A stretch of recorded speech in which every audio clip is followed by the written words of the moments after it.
J'arrive devant chez moi, je descends une cabine téléphonique, appeler quelqu'un, et là, je vois un mec qui me détronche. Voilà, je le regarde, je vois qu'il a une attitude qui est pas normale, et il y a une arme. Je me suis dit, il va me tuer. Je dis, je suis mort. Je l'ai vite, je fais un crochet, comme on dirait au rugby. Et je traverse le marché de Passy, et il y a du monde, et je me suis dit, je suis mort. Et non. C'était pas mon heure. Je sais pas, c'était pas mon heure. Ou alors j'ai une réaction qui ne s'attendait pas, ils pensaient que j'allais monter sur la moto au moment où je devais monter, ils me tuaient sur la moto, ou ils devaient me tuer à un autre moment, ils étaient juste là en repérage. C'est un miracle que je sois vivant.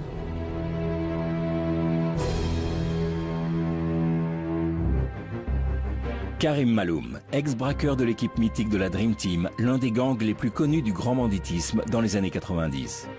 À l'époque, on lui prête les braquages les plus spectaculaires. Ses cibles, le plus souvent, des fourgons de transport ou des dépôts de fonds. Et sur chaque coup, entre 2 et 45 millions de francs sont volés. On lui attribue même des affaires dans l'Europe entière. En août 99, plusieurs hommes cagoulés immobilisent ainsi à Malaga en Espagne un fourgon blindé et s'emparent de 540 millions de pesetas, soit 20 millions de francs. Là encore, la police espagnole accuse la Dream Team française. Fortement soupçonnée pendant plusieurs années, l'équipe n'est pourtant jamais arrêtée. À chaque procès, les policiers venaient et défilaient en nous disant « cette affaire est attribuée à la Dream Team » alors que finalement, soit on était acquitté, soit on avait un non-lieu. De 1985 à l'an 2000, la Dream Team enchaîne les attaques réussies. 15 ans de parcours. Et leur plus gros coup, c'est sans doute le braquage d'un fourgon blindé de la Brinks à Gentilly en 2000, filmé en direct, mais pour lequel, cette fois, Karim Maloum et 3 autres membres du gang tombent. Karim Maloum est alors condamné à 13 ans de prison.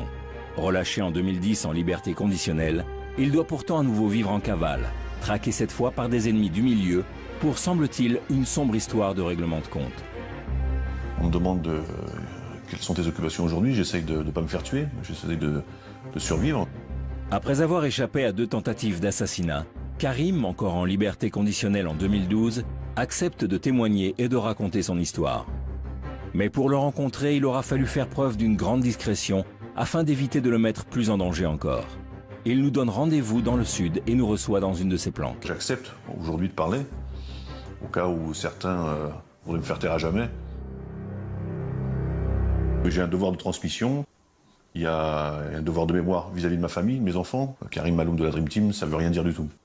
Ça fait vendre des journaux, ça fait faire des émissions. La réalité, elle est tout autre. Vous nous appelez la Dream Team, moi je dirais c'est une équipe de rêve pour une vie de cauchemar. Voilà ce que c'est. Et sans s'en douter, le cauchemar commence pour lui il y a un peu plus de 20 ans. Il intègre alors la Dream Team de manière plutôt fortuite, en devenant d'abord garde du corps.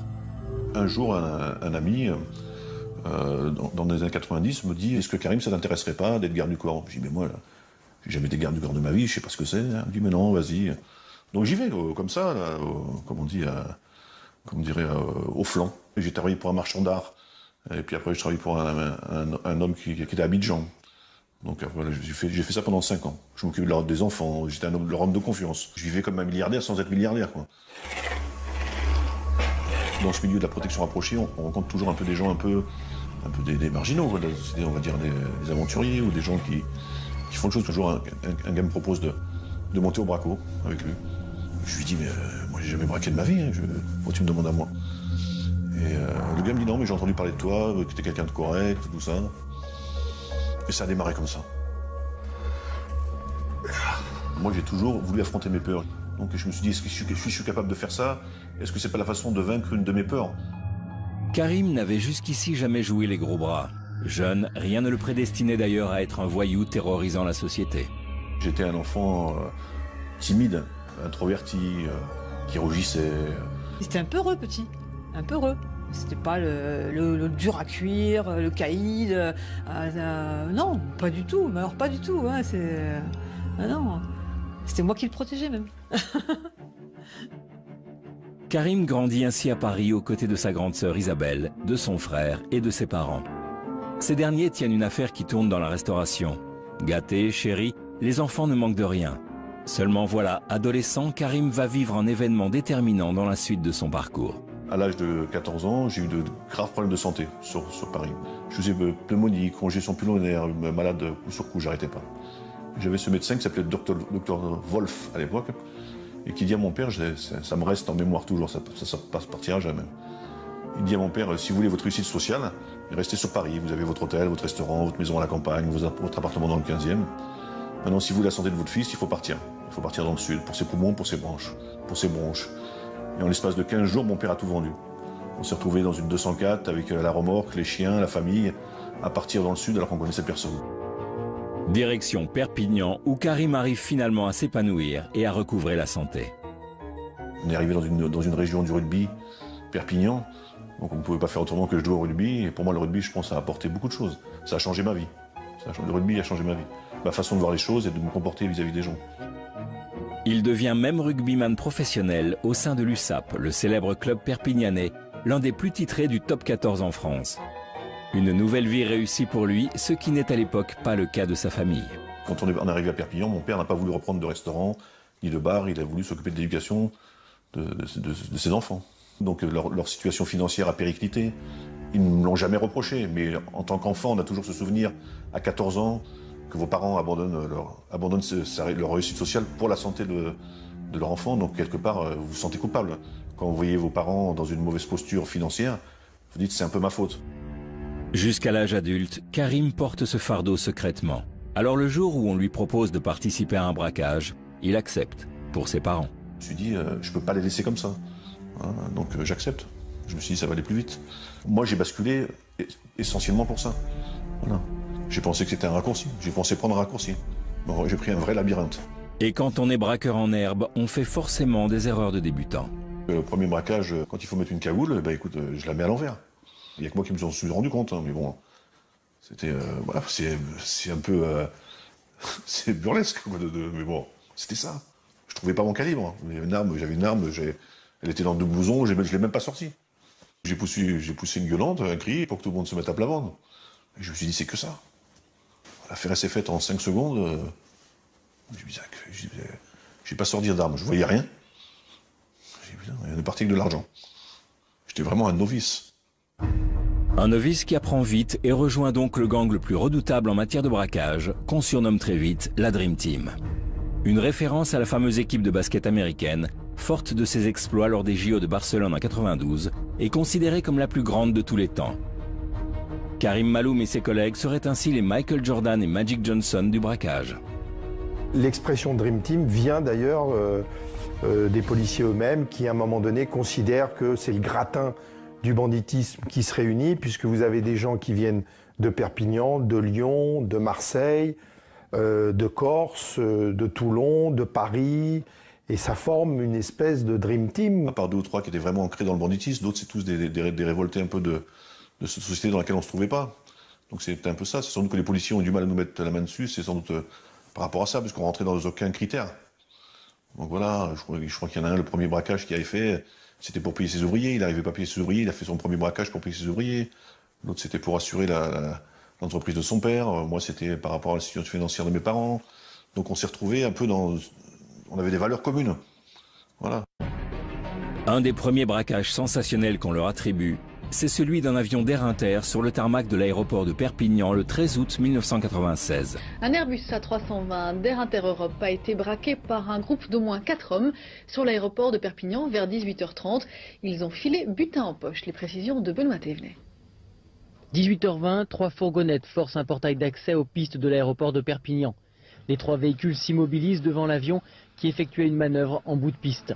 Plusieurs hommes armés déploient alors une banderole sur laquelle est écrit « Coupez le moteur et ouvrez la soute ». Mais l'enquête ne parvient jamais à prouver la responsabilité de la Dream Team. Karim, lui, a toujours nié leur implication. Pourquoi ça serait nous? C'est parce qu'on habite Perpignan, on est de Perpignan. Voilà, c'est n'importe quoi, c'est juste on prête Coriche. Voilà. Seulement 4 braqueurs sur le tarmac. Pourtant, l'équipe compte à l'époque 12 membres. Parmi eux, entre autres, Michel Crutel, originaire de Drancy, Christian Oraison de Manosque, Bruno Cellini de Villejuif, Daniel Bélanger de Limoges, Daniel Merlini de Marseille ou encore Jean-Jacques Naudot de Perpignan. Tous venus d'horizons différents et tous avec des profils hauts en couleur, ce qui leur vaut dans la presse des surnoms dignes de fiction. T'en as un qu'on appelait le bavard parce qu'il parlait jamais. C'est comme moi j'étais gros, on m'appelait le gros. C'était pas le gros, on m'appelait l'abbé Pierre. Parce que dès qu'il y avait un malheureux, je ne pouvais pas m'empêcher d'aller vers lui, de m'occuper de lui. Comme Michel Croutel, on dit que c'était le militaire. Alors quand on vous reprenait des articles de presse, on l'appelait militaire parce que c'était un homme qui maniait extrêmement bien les armes de façon militaire. Rien à voir. Une fois il s'est coupé les cheveux, on l'appelait le militaire parce qu'il avait juste une coupe d'un militaire.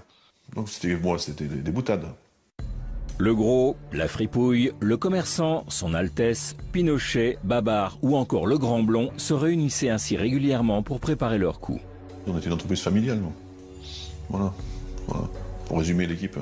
Chacun avait été complémentaire. Justement, c'est pour ça que ça marchait. Il n'y avait pas un qui s'est levé pour écraser les autres. C'était vraiment une discussion. Il y avait des tableaux noirs qui étaient faits. Il y a des votes à main levée. On fait telle affaire. Qui est d'accord, qui n'est pas d'accord. On avait une vraie démocratie dans notre équipe. Et alors, il y avait débat? Oui, il y avait débat, oui. Bien sûr qu'il y avait débat. Il y avait des vrais débats. Il y a eu des débats sur des affaires qu'on devait faire et puis qu'on n'a pas faites. Parce qu'il n'y a pas eu d'unanimité. Ou des affaires où on était sûr de prendre de l'argent et on était sûr de laisser des gens sur le tapis, aussi bien de notre côté que de l'autre côté, on ne les a pas faites. L'argent, on l'aurait pris, c'est sûr. Mais avec les dommages collatéraux, ils étaient importants. On n'a jamais versé de sang. Jamais. On a eu de la chance, ça aurait pu arriver. Mais on a tout fait pour que ça n'arrive pas, ça n'est jamais arrivé. J'ai eu ce genre de soulagement de dire qu'il n'avait jamais tué personne, que c'était pas un meurtrier, juste un braqueur. Voilà, ça oui. Et ça, je suis fière de le dire. Voilà, parce que mon frère n'est pas un meurtrier, un braqueur. Et c'est tout, un braqueur. Ce que je me rappelle, moi, c'est des tablés. Ça, on avait des repas, il y avait des dialogues, c'était digne des films d'Audiard. C'était des charriades, des boutades, alors que c'était grave quand même ce qu'on allait faire. Mais il n'y avait jamais de stress, ou alors quand il y avait un qui était en stress, il y avait toujours un mec qui était là pour envoyer le bouchon, envoyer le mot pour le détendre. C'était des courses, on allait faire nos courses sur le marché, il y avait un qui était cuisinier, qui faisait à manger pour tout le monde. On avait un autre, il pouvait pas les braquer sans prendre une plaquette d'Imodium. Voilà, et pourtant c'était un braqueur chevronné, mais il lui fallait de l'Imodium. Mais c'était quelque chose. Que des personnages, des vrais personnages. Le moment des repas était même un moyen de se jouer de la police. On avait pris le guide Michelin et pendant des années, on se retrouvait, on dit bah écoute, tu prends ta carte page 12, ligne de 27, on se retrouve là à telle heure. C'était seulement l'adresse d'un restaurant. C'était le guide Michelin. Voilà. Donc longtemps ils ont dû chercher qu'est-ce que c'est que cette carte. Voilà. Donc, quand j'en parle avec le sourire parce que c'est des vrais moments que voilà, on peut pas nous enlever quoi. Aujourd'hui, Karim Maloum a purgé la quasi-totalité de sa peine. Beaucoup de ses potes ont disparu. Lui tente de rentrer dans les rangs, mais a gardé des fortes amitiés de ses années de détention. Il y a rencontré Christophe Rocancourt, l'escroc des stars, Roger Nobelpis, un des compagnons de cellule de Messrine, ou encore Raymond Chou, ancien braqueur. C'est très rare, mais quand ils le peuvent, ils se retrouvent en petit comité pour partager un repas pour le moins convivial. Une simple question. On est d'accord que Roger nous dit constamment qu'il est à la ramasse, que les temps sont durs. Regarde la Rolex en or. Allez, mets-toi à table. Regarde-le, il a recassé la montre tout de suite. Regarde là-bas. Ça fait 20 ans que je l'ai. Allez, voilà, 20 ans. Ah, il est beau, l'ex-ennemi public numéro 1. Il est beau. Je te la rends 4 000 € si tu veux. 4 000 €, mais tu te rends compte comment il te balance des chiffres? 4 000 €. Bah, c'est exceptionnel pour toi. Moi? Avec tout ce que tu as dans les coffres. 35 millions de dollars qui étaient emplâtrés. On ne peut pas croire ce que les médias disent. J'ai bien entendu ça à la télé. 35 millions de dollars. Mais les écoute pas, c'est tous des J'ai menteurs. entendu, je sais sur quelle chaîne, je sais plus quoi. Là. Un jour, j'allume la télé, je vois ça terrible. Chez toi, j'allais aller chez toi. L'escroc numéro 2 ou numéro 1, je sais plus. Pourquoi numéro 2? Comment tu sais C'est pas gentil, toi. Ah ben, tu avais mis numéro 2. Non, ah bah là t'es malhonnête. Je sais pas qu'ils avaient mis. Non, rectifie-toi. Ce que j'ai Les retenu, archives c'est parlent. 35 Numéro 1. 35 millions. Moi j'ai dit le gouvernement, je te nommerai ministre du budget. Quel extraordinaire. Les caisses seraient vides. Nous, on en est arrivé à faire des t-shirts. Ouais. Regarde l'escroquerie. Qu'on n'a pas une thune, on est obligé de se mettre dans l'honnêteté. Regardez le t-shirt de Christophe, c'est pas beau ça? Dreamrock. Ça c'est l'idée qu'on a eue tous les deux, voilà. La Dream Team et Rocancourt. On est dans la reconversion, on est dans le textile aujourd'hui, c'est pas beau. C'est vrai qu'aujourd'hui, de toute façon, l'avenir, il n'est pas dans la voyoucratie. On a compris qu'il n'y a plus de voyous. Vivre sans cet espoir, si tu veux, d'être délinquant, c'est vraiment la dictature totale. Tu sais que tu ne vas pas échapper ni au chômage, ni à l'usine, ni à la précarité. Tu vas rester chez toi. Tu vois, le manque d'argent va t'enfermer chez toi. Quand on ne fait pas l'apologie du bandisme, ce soir, on fait l'apologie de l'amitié. On va trinquer. Qui? Pote. Oui. C'est vrai. T'as trinqué avec moi? Alors, hein? Moi, la vraie histoire de la Dream Team, c'est des repas comme ça. C'est des repas entre amis. Là, je me régale, on est entre amis. Mais j'aurais aimé que mes amis soient là, ce soir. Quand des fois, j'imagine le tour d'une table avec tous mes amis. On était 12. Hein? J'en vois plus de 3 à table, toi. Ce sont des gens qui étaient avec nous. C'est pas une réussite. Et il y en a aucun qui est mort dans son lit. Hein. Il y en a aucun qui est mort dans son lit. Et pourtant, on n'était pas des crapules. Les fins tragiques des membres de la Dream Team sont en effet nombreuses. Michel Crutel est exécuté de 8 balles dans le corps au printemps 99, lors d'une attaque avortée d'un entrepôt du sud de l'Espagne. Il y visait une cargaison de 300 kg de hashish. Christian Oraison est assassiné en août 2008 à Manosque, suite à un règlement de compte lié vraisemblablement à un trafic de machines à sous. Daniel Merlini est abattu à son tour le 17 mars 2010 près de Marseille, supposé mêlé lui aussi au milieu corse des machines à sous. Il n'y a pas de braqueur heureux, ça n'existe pas. On avait un ami qui disait que si vous croyez qu'un jour vous pensez que vous allez mourir sur une île déserte, il nous disait toujours ça. Il dit, vous allez mourir sur le tas. Il avait raison. Et lui, il est mort sur le tas. Non, moi, je me suis coupé un doigt que j'ai envoyé à Badinter. Un jour, il y a donc Dédé Conquet et quelques autres. Ils disent on en a marre de Badinter, on va tous se couper un doigt pour qu'il démissionne. Alors au départ, on était 50, et par une prompte désertion, on était 7.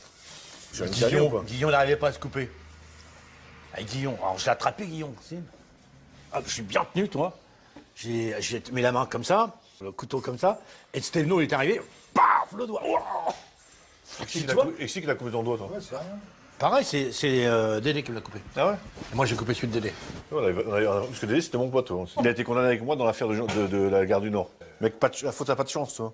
Il fait une affaire avec nous, il se fait arrêter. La première affaire qu'il fait avec nous, il se fait arrêter. Karim repenti. Pourtant, à l'époque, il croit que tout lui est permis et qu'il ne peut rien lui arriver.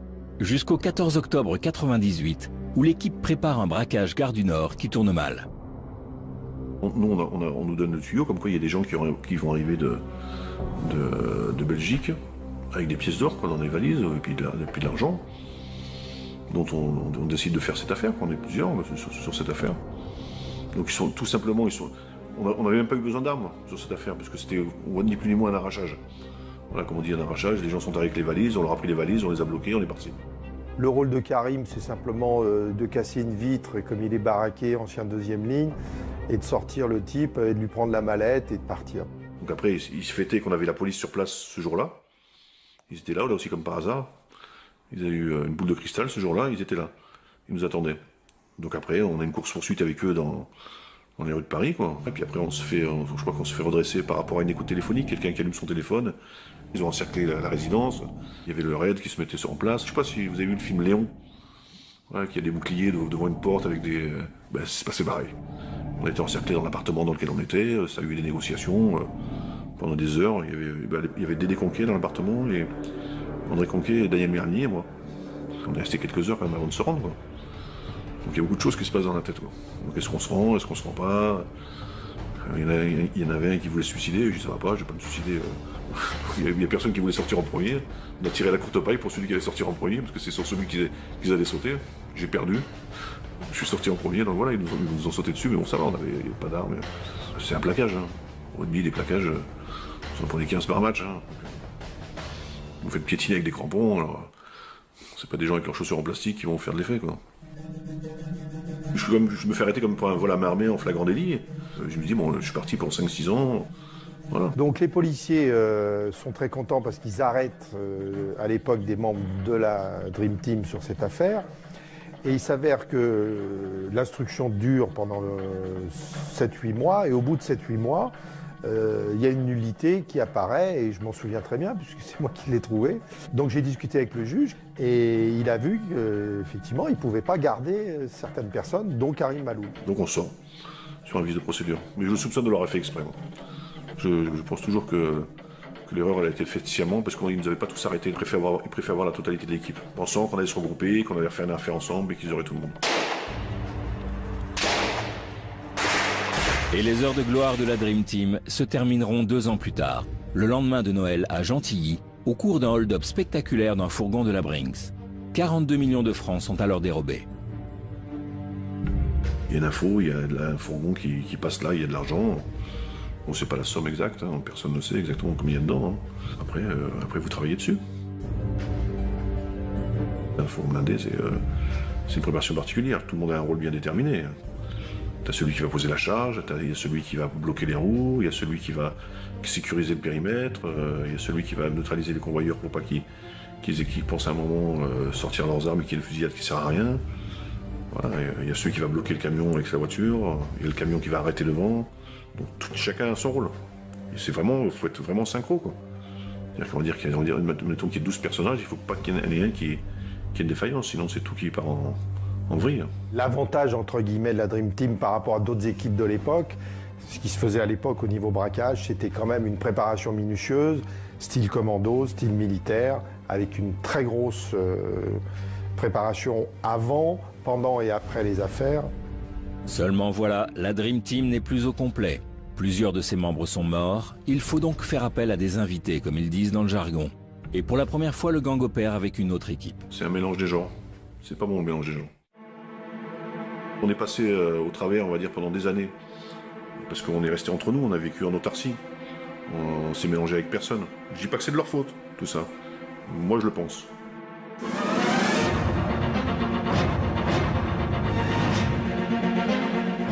Messieurs, bonsoir. Voici les titres de l'actualité de ce mardi. Encore une attaque à l'explosif contre un fourgon blindé. Un convoyeur de fond a été légèrement blessé à Gentilly, près de Paris.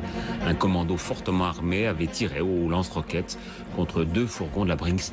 Les malfaiteurs ont pris la fuite après s'être emparés du butin. Voilà, le braquage est réussi. Tout le monde est rentré, on compte l'argent. Voilà. On mange ce qu'il y a à manger, on fait pas la fête, parce que dans les journaux, on dit qu'on a sabré le champagne, qu'on a fait la fête. Non, pas du tout. Manger des sandwichs, on a dormi par terre. Pourtant, on avait l'argent. Hein. J'avais l'argent sur mes pieds. Je pensais à comment on allait dépenser le lendemain, toi. Mais j'ai pas eu le temps, parce qu'à 6 h, le réveil, il a été brutal, quoi. La fuite des braqueurs d'hier n'aura peut-être été que de courte durée. Ce matin, 6 hommes soupçonnés d'avoir participé à l'attaque de Gentilly ont été interpellés dans l'Essonne. On s'y attendait pas du tout, non. Le réveil, il a été costaud.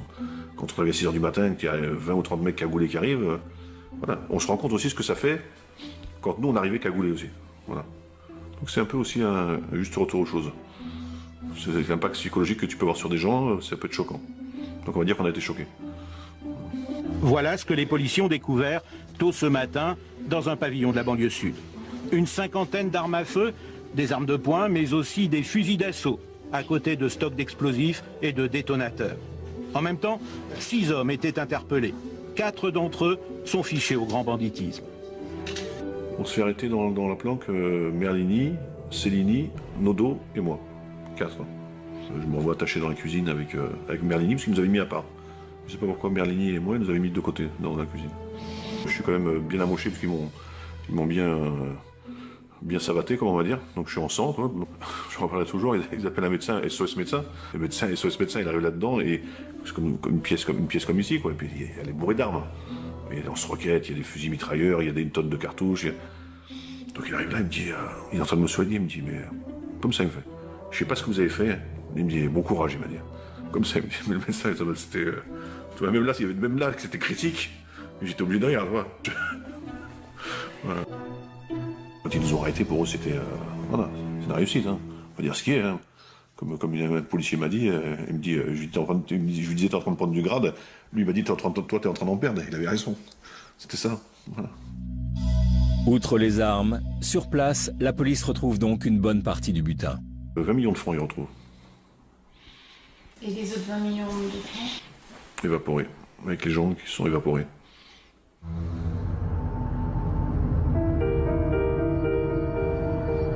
Le commando qui a attaqué hier un fourgon blindé de la Brinks aux portes de Paris est sous les verrous. Les gangsters ont été repérés grâce à un témoignage. L'affaire de Gentilly, c'est un grand mystère. Caméra, photographe, témoin miracle qui poursuit les braqueurs avec sa voiture. Selon nos informations, les policiers ont bénéficié d'un renseignement très précis. Lorsqu'ils prennent la fuite, les braqueurs posent un gyrophare de police sur une de leurs voitures, comme en témoignent ces images amateurs.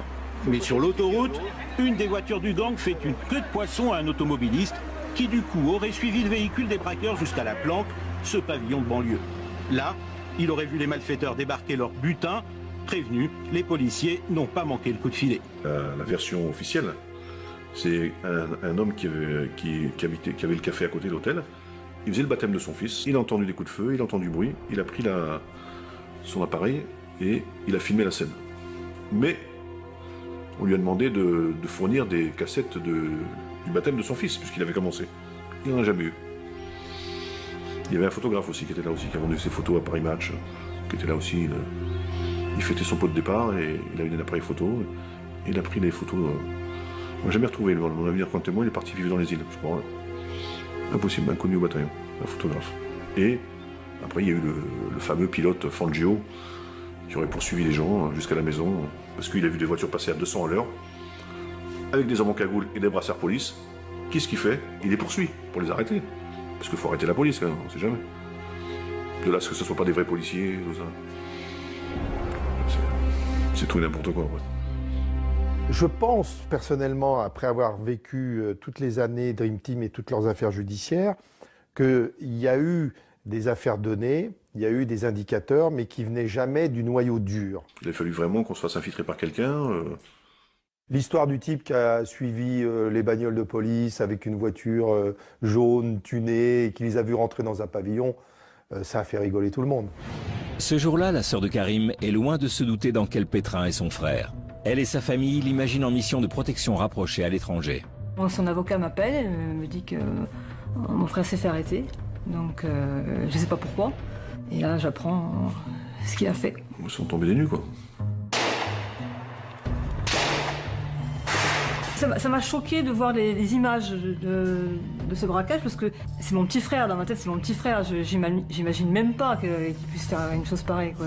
Jamais j'aurais imaginé mon frère avec une cagoule et braqué, quoi. Et là, je dis oh là là, papa et maman, qu'est-ce qu'ils vont penser? Ils nous ont élevés, bon voilà, dans la droiture, dans le respect. Ça a été, moi j'étais effondrée, quoi. Je savais plus quoi penser, je savais plus quoi faire, quoi. J'essayais de cacher mes parents, et puis bon, après bon, les journaux, on habite dans une petite ville, donc première page, voilà. Ma mère effondrée, qui bon, malheureusement fait une thèse parce que elle n'a pas supporté, quoi, voilà. Je me rappelle du regard de mon père, c'était dur et il me disait c'est pas possible, mon père c'est pas quelqu'un qui parlait beaucoup, pas très expansif, mais là on voyait qu'il avait pris 10 ans. Difficile de digérer la nouvelle pour la famille. Non seulement Karim est arrêté, mais les charges requises contre lui sont nombreuses. On est poursuivi pour vol à main armée et association de malfaiteurs. Il y avait tentative d'assassinat, mais la juge d'instruction on les retire. D'ici je les mets un, je dois les mettre à tout le monde. Il y avait certains, on ne savait pas qui avait tiré, pas tiré. Mais il n'a jamais été démontré, jamais, qu'il avait tiré ou qu'il avait usé des armes qui ont servi. D'ailleurs, le lendemain, il y a eu une expertise de poudre, de résidus de tir sur ses mains et sur ses vêtements qui ont été retrouvés, puisqu'il n'avait pas pu s'en débarrasser, et il n'y avait pas de traces. Il me semble que les coups de feu, ils ont tiré vers le sol. Il n'y a pas eu de coups de feu qui ont été faits pour tuer. Pourtant, quand la peine tombe, elle est très lourde. Karim Maloum est condamné à 13 ans de prison, dont 10 ans ferme. Voilà, c'est tout qui bascule. On sait que la vie change. C'est une porte qui se ferme. Quand la porte se ferme, on sait qu'il y en a pour des années. C'est 10 ans. C'est 10 Noël, 10 jours de l'an, 10 anniversaires, 10 printemps, 10 étés, 10 hivers, 10 automnes. C'est quelque chose quand même, 10 ans. C'est vos enfants que vous ne voyez pas grandir. Moi j'ai laissé ma fille, elle avait 4 ans. Quand je suis sorti, elle en avait 14. Mon fils, il en avait 14. Quand je suis sorti, il en avait 24. Donc voilà, tu ne vois pas grandir tes enfants. Alors après, on les voit grandir au parloir. On les voit grandir au parloir. Donc c'est bien sûr qu'on s'en veut. Je me rappelle bien du premier parloir. Le premier échange, ça a été dur parce que je ne savais pas quoi lui dire. Je regardais comme si je regardais un étranger, en fait. J'étais là, qu'est-ce qui s'est passé? Mais comment t'as pu faire ça? Même j'ai peut-être pas eu les bons mots, quoi, à ce moment-là, parce que j'arrivais pas à lui parler. Ils ont été incarcérés en 2000, ils ont été jugés en 2006, ce qui est quand même très long. Hein. J'ai fait condamner la France à la Cour européenne compte tenu du délai déraisonnable dans lequel ces gens-là ont été jugés. Et au tribunal, le jugement s'avère délicat, car l'affaire présente des zones d'ombre. D'abord, je me souviens qu'on a eu du mal à faire venir le témoin, puisque en fait, pendant toute l'instruction, on avait demandé à ce qu'il soit cité, qu'il soit présent, et on ne l'avait jamais vu. Et puis, on a réussi à le faire venir, et là, ça a été un grand moment du théâtre judiciaire, puisqu'on a eu en face de nous un réfugié politique croate, qui n'avait pas de situation régulière en France, qui n'avait pas de permis, et qui racontait un peu tout et n'importe quoi. Et je pense que les jurés de la cour d'assises ont été sensibles au fait qu'ils se sont aperçus qu'on leur mentait, que c'était pas ce qu'on leur avait dit. Ce que les policiers leur avaient raconté, l'histoire de la course-poursuite, l'histoire du hasard, ils sentaient que c'était pipeau. Et si vous voulez, ça a joué quand même, parce que si vous regardez les peines qui ont été prononcées, ce sont des peines qui sont lourdes, hein, certes. On a été condamné à 13 ans en ce qui concerne Karim. Mais ce n'étaient pas les peines annoncées.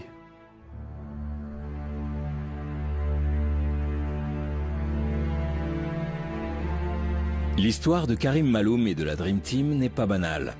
Depuis sa sortie de prison en 2010, il a d'ailleurs décidé de la coucher sur papier avec l'aide de Thierry Colombier, écrivain spécialiste en criminologie. La difficulté, c'est de se mettre un peu à sa place. Donc, c'est pas facile de se mettre à la place d'un gangster, enfin d'un ex-gangster en tout cas. C'est pas quelqu'un qui balance. D'ailleurs, il cite rarement des noms.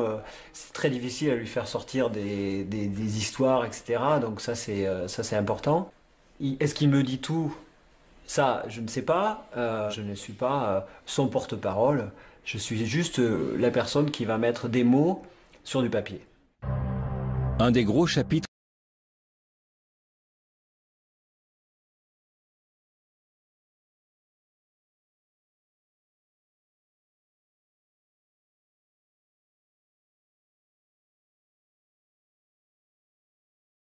Bien sûr qu'on pense que c'est possible. Dès l'instant, il y a un facteur humain qui rentre en compte. Il y a une faille. Donc la faille, vous la trouvez tôt ou tard. Il y a toujours des failles. Vous rentrez en résistance. Hein. On se met dans la peau d'un résistant, on s'invente des histoires. Voilà. Au début, ouais, voilà, j'y ai pensé. À l'époque, il y avait des gens qui s'étaient proposés de venir me chercher. Donc il y avait un terrain de foot qui était accessible par une usine à papier à l'époque. Les voitures pouvaient se mettre derrière avec une échelle. On pouvait passer derrière les grillages de sécurité assez bien. On avait commencé à couper les fils. Il y a quelqu'un qui me faisait la courte échelle pour passer. Tout était minuté, chronométré. C'était pas simple, mais c'était réussi, quoi. À mon avis, c'était faisable. Ça aurait pris 5 minutes, 6 minutes. 5-6 minutes. Ouais. Et pendant 5-6 minutes, les surveillants, ils n'ont pas le temps de mettre en place... Le seul danger, c'est les surveillants qui sont au Mirador. Ouais. Donc là, il y avait une autre échelle qui était posée près des Miradors, avec quelqu'un qui jetait plusieurs fumigènes devant le Mirador, qui masquait ce qui se passait. Donc ils n'y voyaient rien, ils étaient dans le brouillard, et comme ça, toi tu prenais l'échelle, tu montais, tu passais de l'autre côté, et là, vous échappiez. Voilà. Mais dans la prison de Nanterre, le bruit court qu'une évasion se prépare. Une rumeur qui arrive aux oreilles du directeur, qui en fait aussitôt part à Karim. Il m'envoie l'information, il dit on le sait, si tu avais quelque chose de prévu, bien sûr j'ai dit que c'était pas vrai, que c'était faux, il m'a donné comme quelques précisions qui m'ont fait qu'il était vraiment au courant. C'est pas le trahir que de dire ça, c'est qu'il m'a dit, il paraît qu'il y a un joueur de rugby qui va s'évader de la prison. J'étais le seul joueur de rugby de la prison. Mais moi je lui dis non, je ne m'évaderai pas. Je vais donner ma parole. Mais à mon avis, si je m'évadais, on nous attendait dehors. Voilà. Des gens... je pense que les policiers devaient nous attendre. Donc je considère qu'il m'a sauvé la vie. Donc c'est toi qui as décidé de ne pas le faire? Oui, j'ai décidé de ne pas le faire. J'ai décidé de pas le faire parce que les gens devaient se surfouler. Il aurait fallu être complètement stupide. J'ai fait une promesse à ce directeur de prison et j'ai fait une promesse à ma fille. Parce qu'à l'époque où l'évasion doit se préparer, elle vient au parloir et je dis à mon ex-femme, écoute, c'est pas la peine de venir la semaine prochaine, je serai plus là. Moi. Je lui fais comprendre. Et la petite, je me rappelle, elle a 5 ans, elle me dit, mais papa, si tu t'en vas, je vais plus te voir. Et elle se met à pleurer, elle a 5 ans. Et là, je me suis pas senti. Je dis, je peux pas lui faire ça. Karim Maloum n'a alors pas d'autre choix que de s'adapter à son nouveau quotidien derrière les barreaux. Il décide d'être un détenu actif et offre même de partager ses expériences de jeunesse. J'étais à la centrale de Saint-Martin-de-Ré Et on a monté une équipe de rugby. J'ai tombé avec un gars de Béziers, et tous les deux, lui aussi, connaissaient le rugby. On a monté une vraie équipe de rugby. Licencié à la Fédération Française de Rugby, on participait à un championnat. C'était formidable de faire quelque chose en détention. On avait 30 bonhommes qu'on entraînait 2 fois par semaine, plus les matchs. Puis des profils différents, avec des fois des affaires un peu sordides, mais bon, sur le terrain, c'était... voilà, ils étaient libres. Pendant 80 minutes, ils étaient libres. Ça, c'était une vraie réussite. Moi, je me rappelle à Nanterre, des jeunes que les surveillants n'arrivaient pas à maîtriser. Ils me disaient, Karim, il me dit, mais écoute-moi, c'est la première fois qu'on ne prend pas de cachet, on ne prend pas de shit pour dormir. Je suis un des mecs à avoir fait rentrer une promenade en chantant. Et je les faisais chanter des chansons du rugby. Et les mecs, ils appelaient le directeur, ils me disaient, ouais, il y a un mouvement collectif en détention. Tout le monde faisait la chenille et rentrait dans sa cellule en chantant la chenille. Tu sais, la chenille qui redémarre. Mais écoute-moi, jamais ils l'ont vu de leur vie, ça. Tu sais ce qu'il écrivait Shakespeare? Spire. Ce sont des idiots qui gouvernent les aveugles. C'est-à-dire? La politique. Déjà, selon Shakespeare. Ah, Shakespeare? William Shakespeare. Ah ouais, mais avec ton accent, dans le Spire. Moi, je dis que c'est Spire. Je connais Spirou, tout ça. On peut parler de Shakespeare. On a droit à la culture. Ah, bien sûr. En prison, au mitard, on a appris à lire. Nos livres préférés, c'était quoi? C'était des livres de porno. Voilà. Moi, c'était Tarzan, Riceboro. Bon, moi, c'était pas Tarzan, c'était Private. Des trucs d'aventure. Moi, je me suis fait tatouer tout le dos aux États-Unis en regardant des livres sexuels, à tendance sexuelle. Moi, c'est Antonio Gramsci, c'est Malatesta. Moi, Moi, je lisais surtout tout ce qui était littérature subversive. Mais moi, tu sais quoi, j'ai jamais réussi à lire en prison. J'arrivais pas. J'ai l'impression de, je sais pas, de pas vivre l'instant. Je faisais que ça, moi. Non, mais quand je disais, c'est l'impression que je sortais de la situation dans laquelle j'étais. J'y suis, je veux savoir ce que je vis. Karim apprend peu à peu à être respecté par l'administration pénitentiaire. Et il est même récompensé pour bonne conduite. J'avais réussi à me faire transférer à la maison d'arrêt de Perpignan à l'époque, pour être proche de ma famille. Quand il était en détention, j'avais rencontré, il y avait des Anglais qui tombaient pour les trafics de cigarettes ou de stupéfiants, des routiers. Ils me disaient, yo Karim? Je dis, ouais, c'est moi. Et ils avaient un bouquin en Angleterre, il y avait marqué The Last Attack de la Dream Team, la dernière attaque de la Dream Team. Donc il y avait toutes nos têtes avec des cartes de l'Europe, c'était tout et n'importe quoi. Et donc il disait que c'était pas fini, que bientôt un hélicoptère viendrait nous chercher. Donc à chaque fois qu'il y avait un hélicoptère qui passait de la prison, for you, c'est for you, tous les Anglais. Donc imagine-toi l'administration pénitentiaire. Donc au bout de 2 mois, on m'a inventé une suspicion d'évasion. Ils m'ont baluchonné à 5h du mat, sans affaire, Paris direct. Ça a été monté de toutes pièces, c'était bidon, et ça a permis de le rapatrier dans la région parisienne. Karim Maloum est surveillé de près. D'autant qu'un nouveau suspect apparaît dans l'enquête. Antonio Ferrara, grande figure du banditisme. Proche du milieu corse, soupçonné de nombreux braquages et d'une tentative de meurtre en 96, il est surtout connu pour sa spectaculaire évasion de la prison de Fresnes dans le Val-de-Marne le 12 mars 2003, ce qui lui vaut le surnom de Roi de la Belle. Ses empreintes et son ADN auraient donc été retrouvés sur le lieu d'arrestation de Karim. Antonio Ferrara comparaît aujourd'hui devant la cour d'assises de Paris pour l'attaque d'un fourgon de la Brinks, un palais de justice placé sous très haute sécurité. Des fourgons escortés par des membres du GIGN, des patrouilles fluviales sur la Seine, des rondes, des contrôles renforcés. Antonio Ferrara, l'homme qui comparaît dans le box, est précédé d'une sérieuse réputation, un roi de la belle. Il était considéré à tort ou à raison comme l'ennemi public numéro 1, et dès qu'il rentrait dans une affaire, tous ceux qui le touchaient de près ou de loin étaient considérés comme des gens dangereux. Jusqu'à l'arrestation de Ferrara, sa détention se passe bien. À partir du moment où Ferrara s'est fait arrêter, ça a été un enfer pour tous les autres. À partir de 2003, il y a une pression terrible. Et Karim va faire partie des gens qui vont subir la pression. Ils étaient classés DPS, qu'on appelle détenus particulièrement signalés. Donc après, on vous déplace. Tous les 3 mois, on est obligé de vous changer de prison. Au total, Karim Maloum va subir 19 transferts.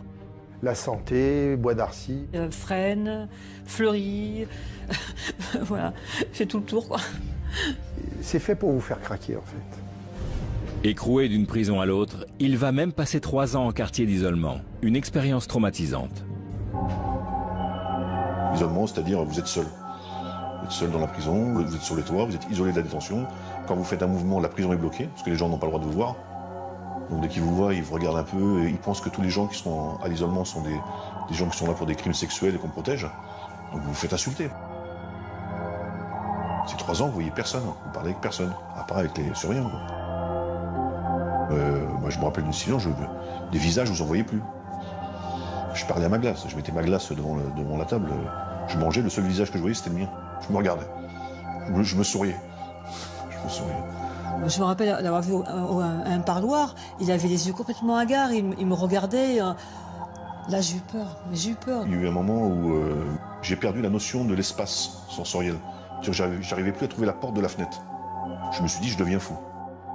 Karim Maloum souffre également à cette époque de problèmes familiaux. À bout, il craque et fait une tentative de suicide. Oui, je m'ouvre les veines, avec des rasoirs. Avec un rasoir, et voilà.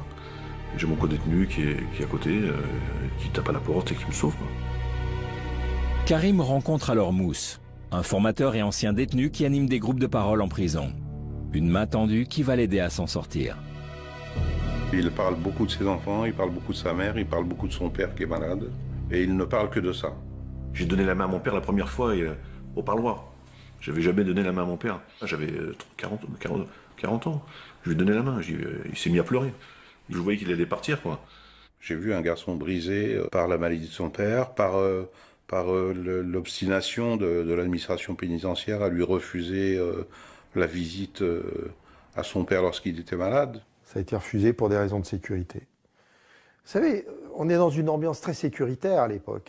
Et tout ce qui peut toucher de près ou de loin les membres de la Dream Team, tout est refusé. Même d'aller à l'enterrement de son père, entouré par les gendarmes avec des menottes, puisque c'est accordé dans d'autres circonstances, pour d'autres détenus. Là, tout est refusé. C'est pas moi qu'on a condamné, on a condamné mon père. Je trouve ça inhumain. Donc oui, j'ai été en colère. J'ai été très en colère. Il avait l'espoir de voir son fils une dernière fois. Et ça, je leur en veux. Je crois qu'il voulait le voir dehors. En fait, au moins le voir une fois dehors. Avant de mourir, le voir dehors. Je crois que c'est ça. Il m'a écrit une lettre le dimanche avant de partir. Voilà, donc il m'a dit je sais que je vous aime, mais j'ai jamais été démonstratif. Il s'est excusé. Moi, je lui ai fait une lettre en échange et je lui ai dit bon, tu peux partir tranquille, je m'occupe de la famille, quoi. Il est mort la semaine d'après, quand il a reçu la lettre. Quand j'étais lui annoncer la mort de mon père en prison, alors là, ça a été... là, c'est... J'ai eu un peu honte d'être en prison le jour où mon père est décédé. Là, oui, là, j'ai eu honte parce que j'ai pas pu lui tenir la main, j'ai pas pu l'accompagner. J'ai eu honte de ce que j'ai fait, honte de me retrouver là et honte de pas être aux côtés de ma famille. Voilà. C'était un passage assez critique. Je crois que c'était le moment de détention le plus difficile. J'ai fait abstraction, je suis parti faire du sport, comme si de rien n'était. Je m'en souviendrai toujours.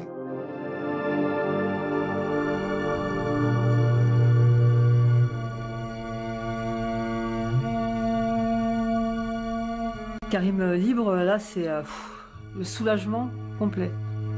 Renaissance, quoi. J'étais heureuse. On va en parler, j'ai encore des frissons, quoi. Sa sortie, on l'imagine 100 fois, 1000 fois. Mais c'est jamais comme on a prévu, quoi. On prend une autoroute dans la tête, moi, je dis, quand on sort, parce que c'est violent. La voiture, il me disait, oh là là, ça me fait drôle, oh là là, la route et tout. Et je me rappelle, je conduisais, je me suis même fait flasher, je me rappelle. Parce qu'il a tellement été pressé de rentrer sur Perpignan, je me suis fait flasher. La liberté, elle fait peur. Bah, c'est contradictoire, mais la liberté fait peur à un moment. On se dit, on veut tout faire, on veut tout vivre, on veut tout, on veut aussi de rattraper le temps perdu. On est boulimique. Boulimique de vie, boulimique de vivre les choses, tellement on en a été frustré. Moi j'aime bien le soir maintenant, après manger, aller marcher, parce que c'est ce qu'on ne pouvait pas faire en détention. Détention, c'était la vie s'arrêtait à 18h. 18h, la porte elle est fermée jusqu'au lendemain. Bah, je pense souvent aux autres qui sont en détention. Quand on sort de prison, il y a un sentiment d'abandonner les gens qui sont là-bas. Moi j'ai eu ce sentiment. On laisse des amis, on laisse une vie, on culpabilise de laisser ces gens-là, parce qu'on sait ce qu'ils vont endurer encore. Karim Maloum se réadapte peu à peu à la vie normale et rencontre même l'amour. Séparé de sa première femme pendant les années de détention, il refait sa vie, un conte moderne, celui de l'avocate et de l'ex-braqueur. J'ai connu ma compagne par l'intermédiaire de mon avocat, Denis Giraud, c'était sa collaboratrice qui était avocate. Donc je l'ai connue en 98, elle était là lors de ma première tentative de suicide. Des années plus tard, un jour je reçois une lettre d'elle, elle me dit je voudrais bien m'occuper de ta liberté conditionnelle, de monter le dossier. Donc je lui dis pourquoi pas, et puis là il se crée une idylle. Une petite fille est arrivée, une merveille. Voilà, donc voilà, après c'est tout bonus. En fait, ça prouve que le droit mène à tout. Hein. On peut même épouser un ancien braqueur. Une histoire d'amour qui s'accompagne d'une vraie reconversion professionnelle. Il devient président de la Fédération française de kickboxing.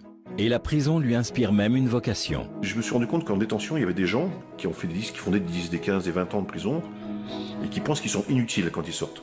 Et moi, je pense que ces gens-là, ils ont un vrai rôle. Avec l'aide de sa femme et d'autres collaborateurs rencontrés lors de sa détention, il met donc sur pied un projet qui lui tient à cœur. On a monté une association qui s'appelle Alternatives et Avenir. Le but était d'accueillir des détenus longue peine, en fin de peine, les accueillir, les former, parce qu'ils deviennent des éducateurs, bien sûr encadrés, et de les mélanger à des primo-délinquants et des jeunes, à la place d'aller en prison, qui viennent au contact de ces gens-là. Je pense qu'il y a un vrai boulot à faire, il y a un partenariat mutuel, il y a un parrainage mutuel entre les jeunes et les anciens à faire. C'est-à-dire que même les jeunes peuvent apprendre aux anciens ce qui se passe maintenant dans la vie. Quand tu as 15 ou 20 ans de prison, tu sais plus ce qui se passe. Les téléphones, les iPhones, les BlackBerry, ça, tu sais plus tout ça. Donc je pense qu'il peut y avoir vraiment un partage des deux générations. Je parle pour mon cas, au bout de 3 ans, des fois, il y a le baby blues de la femme enceinte, il y a le blues du businessman, mais il y a le blues du mec qui sort de prison. Au bout d'un moment, on se dit, qu'est-ce qu'on fait là? La récidive, qu'est-ce que c'est? Des gens qui ne se retrouvent plus à leur place en liberté, parce qu'ils n'ont pas été préparés à la liberté. Voilà. On n'est pas préparé à la prison, mais on n'est pas préparé non plus à la liberté quand on a fait des années de prison. Et les gens veulent qu'une seule chose, c'est y retourner. Et des fois, c'est malheureux à dire. Moi, je parle souvent et je me dis, c'est peut-être complètement stupide ce que je vais dire. Mais tiens, j'irais bien passer une semaine en prison pour être tranquille, pour pas avoir de soucis. Soutenu par sa famille, Karim parvient ainsi à s'adapter au mieux à sa nouvelle vie d'homme libre. Il est même sollicité par le cinéma pour participer à l'écriture d'un scénario de long métrage inspiré de l'histoire de la Dream Team. Mais en mars 2011, en pleine ascension professionnelle, Karim Maloum est victime de 2 tentatives d'assassinat. J'arrive devant chez moi, je descends une cabine téléphonique, appeler quelqu'un, et là je vois un mec qui me détronche. Voilà, je le regarde, je vois qu'il a une attitude qui n'est pas normale, et il y a une arme. Je me suis dit, va me tuer, je suis mort. Et non. Et ça m'arrive une deuxième fois en bas de chez ma belle-mère. Je vais voir ma compagne, qui va voir sa mère, jusqu'à la rendez-vous avec elle à 10h. Même elle ne savait pas que je venais. Donc j'ai dû être trahi par quelqu'un. Le matin, quand je retrouve ma compagne, il y a quelqu'un au passage piéton qui ne traverse pas. Et ça m'intrigue. Et quand il se retourne, voilà, sa tête n'est pas inconnue. Il n'est pas là pour m'offrir des fleurs. Les raisons de l'agression sont obscures. Karim ne sait pas vraiment pourquoi on veut l'éliminer. Moi, j'ai des griefs avec personne, je suis en guerre avec personne, donc je vois pas pourquoi vous voulez essayer de me tuer.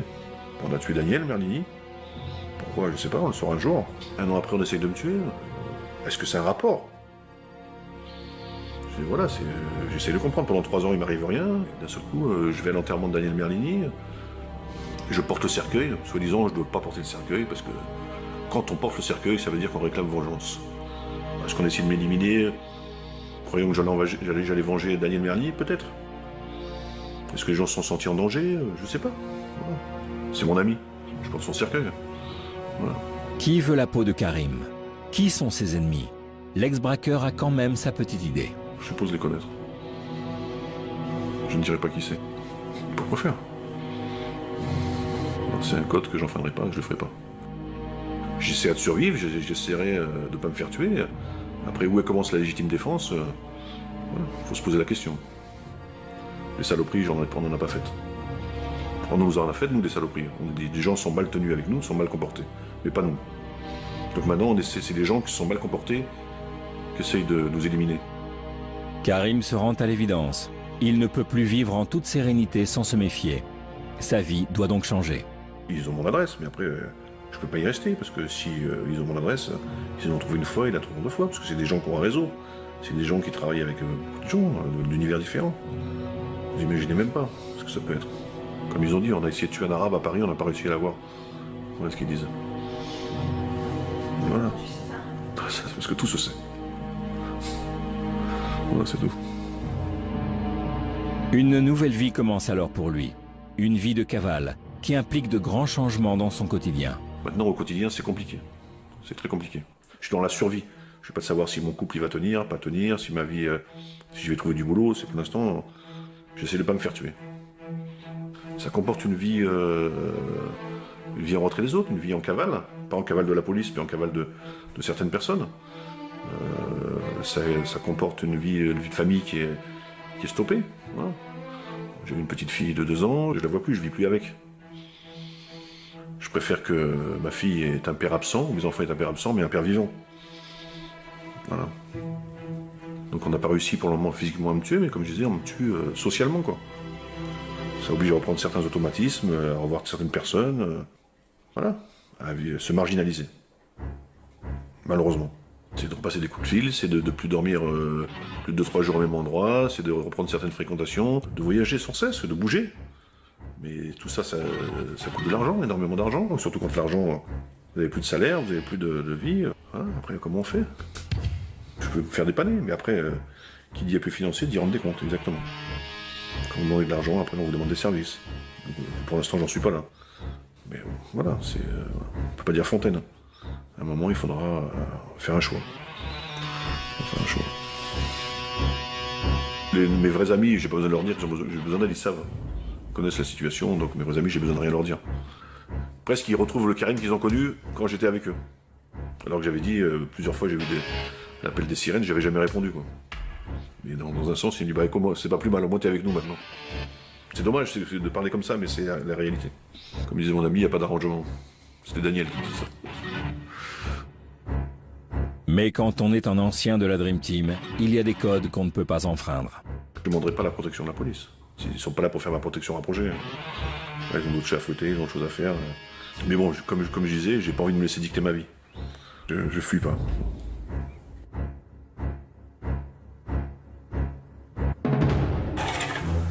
Pour rester en forme et vigilant, et ainsi optimiser sa défense, Karim se réfugie alors dans le sport. Ça permet d'avoir du discernement, de ne pas faire n'importe quoi, de ne pas être parano et de garder un corps sain dans un esprit sain, on va dire. Voilà. Quand je viens sur Perpignan, je reste une journée, 2 journées maximum. Je préviens personne, j'arrive en coup de vent. Dans ma famille, ils m'appellent le fantôme. Ma grande fille, je dis j'arrive, je viens me chercher, elle me dit quel jour? Je lui dis dans 5 minutes. Voilà. Donc mes enfants ont l'habitude. La peur, c'est ça, c'est qu'il y a quelque chose, parce que maintenant qu'il est là, on ne veut pas le perdre. Voilà. Une fin tragique pour Karim. Une crainte que tous ses proches partagent, mais ne veulent pas envisager. Et qui suis, j'y pense pas, parce que je reste positif dans ma façon de voir les choses. Et j'ai vu suffisamment de choses tragiques dans ma vie d'avocat pour ne pas y penser. Et sinon, à ce moment-là, on arrête tout de suite. Hein. Vous savez, je vais dire un truc, je ne vais pas prêcher par ma paroisse. Je vais dire, appuyer sur une gâchette, c'est très facile. Moi qui ne suis pas un voyou, j'ai bien tiré aux États-Unis sur quelqu'un et je lui ai bien mis 3 balles. Ça ne donne pas des effets de gloire. Tirer sur quelqu'un, c'est pas une forme de courage ou quelque chose d'extraordinaire de tuer quelqu'un. C'est extrêmement facile de tuer quelqu'un. Ce qui serait difficile, ce serait de ne pas le tuer. Ça demanderait de la dimension. Karim, c'est mon pote. Moi, je cautionne à 200% sa parole. Ça veut dire que s'il me dit c'est comme ça, je sais que c'est comme ça. Malheureusement, d'autres personnes peuvent le concevoir différemment. Alors après, ça implique tout ce qu'il peut lui arriver, etc. Bon, c'est fâcheux, c'est très fâcheux. Moi qui ai vécu 20 ans aux États-Unis, la Dream Team, donc le Dream, c'est le rêve. S'il reste vivant, effectivement, c'est magnifique. S'il est mort, il n'y a pas de... La Dream Team, ça ne veut rien dire. Moi, elle est aussi simple que ça, l'histoire. À près de 50 ans, Karim Maloum, ancien malfaiteur, père de 3 enfants, dresse un bilan de son parcours. J'avais tout. J'avais tout pour pouvoir dire on peut tourner la page. Mais non.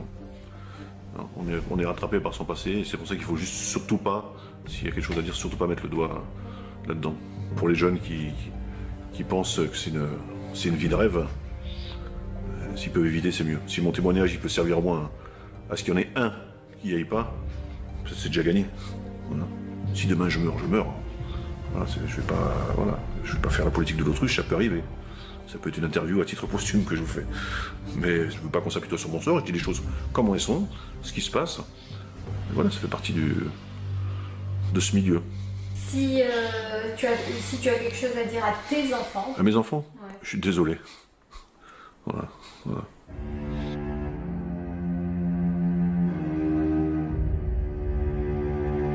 Karim aurait dû être à ce jour complètement libre.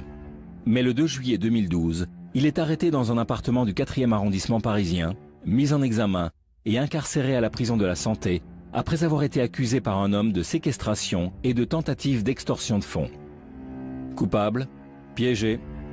À ce jour, l'instruction est en cours.